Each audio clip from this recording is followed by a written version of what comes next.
وقتی که میگه مرد بالای مرد میبراید، روایتی هست عرش پروردگار میگوید در حرکت میدارد، عرش الهی میگوید می جنبیده است و خداوند میگوید چنان غضبناک میشود از عمل این دو مردی، حتی میگوید غضبش نزدیک است که آسمان را بر زمین بچسباند.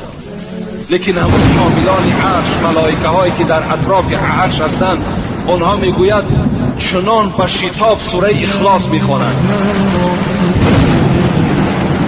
قل هو الله احد قل هو الله احد الله الصمد لم یلد ولم یولد ولم یکن له کفوا احد. فقط صفاتهای خداوند میخواندند، چنان زیاد میخوانند که حتی که میگوید آهسته آهسته غضب خدا خاموش میشده است.